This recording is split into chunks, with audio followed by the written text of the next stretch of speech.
ಮೂಕಾಂಬಿಕೆಗೆ ಶರಣಾದ ವಿಜಯಲಕ್ಷ್ಮಿ ಆಪ್ತರೊಂದಿಗೆ ಕೊಲ್ಲೂರಿನಲ್ಲಿ ನವಚಂಡಿಕಾ ಹೋಮ. ದರ್ಶನ್ ಯೋಗಕ್ಷೇಮಕ್ಕಾಗಿ ಪತ್ನಿಯ ಸಂಕಲ್ಪ.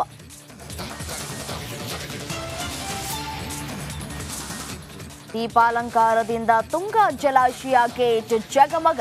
30 ಕ್ರಸ್ಟ್ ಗೇಟ್ಗಳ ಮೂಲಕ ನದಿಗೆ ನೀರು. ಮನಮೋಹಕ ದೃಶ್ಯ ಕಣ್ತುಂಬಿಕೊಂಡ ಜನ. ಕುಡಿದ ಅಮಲಿನಲ್ಲಿ ಬೌನ್ಸರ್ಗಳಿಂದ ಹಲ್ಲೆ. ಬೆಂಗಳೂರಿನ ಆರ್ಬರ್ ಪಬ್ನಲ್ಲಿ ಘಟನೆ. ಅಶೋಕನಗರ ಪೊಲೀಸರಿಂದ ಆರೋಪಿಗಳ ಬಂಧನ. ಚಿಕ್ಕಬಳ್ಳಾಪುರದಲ್ಲಿ ತಪ್ಪಿತು ಭಾರೀ ಅನಾಹುತ. ಬಿರುಗಾಳಿಗೆ ಉರುಳಿ ಬಿದ್ದ ಬೇವಿನ ಮರ. ಕಾರು ಬೈಕ್ ಸವಾರ ಜಸ್ಟ್ ಮಿಸ್.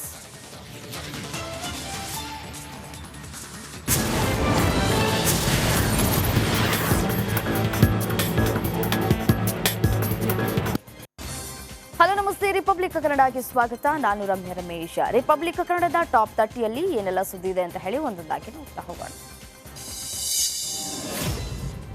ಕೋರಮಂಗಲದ ಕೃತಿ ಕುಮಾರಿ ಮರ್ಡರ್ನ ಸಿಸಿಟಿವಿ ದೃಶ್ಯಗಳು ರಿಪಬ್ಲಿಕ್ ಕನ್ನಡಕ್ಕೆ ಲಭ್ಯವಾಗಿದೆ. ಆರೋಪಿ ಅಭಿಷೇಕ್ ಕೃತಿ ಕುಮಾರಿಯನ್ನ 2 ನಿಮಿಷದಲ್ಲಿ ಕೊಲೆ ಮಾಡಿ ಪರಾರಿಯಾಗಿದ್ದಾನೆ.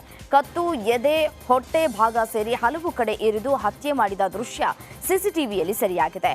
ಜುಲೈ 23ರಂದು ಕೋರಮಂಗಲದ ಪಿಜಿಯಲ್ಲಿ ಕೃತಿ ಕುಮಾರಿ ಕೊಲೆ ನಡೆದಿತ್ತು.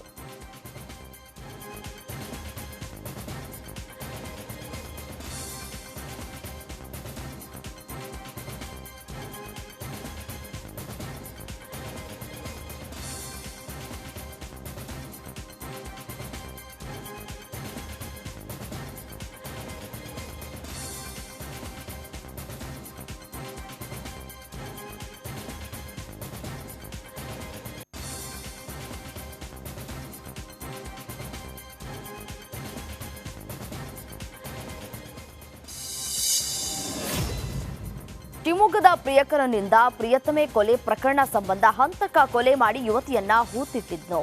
ನಿನ್ನೆ ಕುಟುಂಬಸ್ಥರು ಹಾಗೂ ಸಾಗರ ಎಸಿ ನೇತೃತ್ವದಲ್ಲಿ ಪೊಲೀಸರು ಮೃತದೇಹವನ್ನ ಹೊರತೆಗೆದಿದ್ದಾರೆ.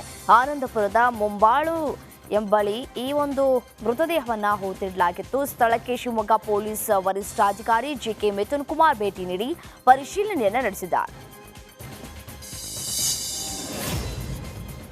ಕೊಲೆ ಸಂಬಂಧ ಎಸ್ಪಿ ಮಿಥುನ್ ಕುಮಾರ್ ಪ್ರತಿಕ್ರಿಯೆ ಕೊಟ್ಟಿದ್ದಾರೆ. ಸೌಮ್ಯ ಎನ್ನುವ ಯುವತಿ ಮೃತಪಟ್ಟಿದ್ದಾಳೆ. ಆರೋಪಿ ಸೃಜನ್ ಕೊಲೆ ಮಾಡಿರುವುದಾಗಿ ಒಪ್ಪಿಕೊಂಡಿದ್ದಾನೆ. ಮದುವೆ ಆಗುವಂತೆ ಯುವತಿ ಒತ್ತಾಯಿಸಿದ್ದಕ್ಕೆ ಪ್ರಿಯತಮೆಯನ್ನ ಕೊಂದಿದ್ದಾನೆ. ಬಳಿಕ ಮೃತದೇಹವನ್ನ ಜಲಜೀವನ್ ಕಾಮಗಾರಿಯ ಕಾಲುವೆಯಲ್ಲಿ ಹೂತಿಟ್ಟಿದ್ದಾನೆ. ಈ ಕೊಲೆ ವಿಚಾರವಾಗಿ ರಿಪ್ಪನ್ಪೇಟೆ ಪೊಲೀಸ್ ಠಾಣೆಯಲ್ಲಿ ಪ್ರಕರಣ ದಾಖಲಾಗಿದೆ ಎಂದು ಆರೋಪಿ ಒಬ್ಬ ಸುಜನ್ ಅಂತ, ಅವನಿಗೆ 25 ವಯಸ್ಸು. ಭಾರತ್ ಫಿನಾನ್ಸಲ್ಲಿ ಫಿನಾನ್ಸ್ ಏಜೆಂಟ್ ಆಗಿ ಕೆಲಸ ಮಾಡ್ತಾ ಇರ್ತಾನೆ, ಅಂದರೆ ಕಲೆಕ್ಷನ್ ಏಜೆಂಟ್ ಆಗಿ ಕೆಲಸ ಮಾಡ್ತಾ ಇರ್ತಾನೆ.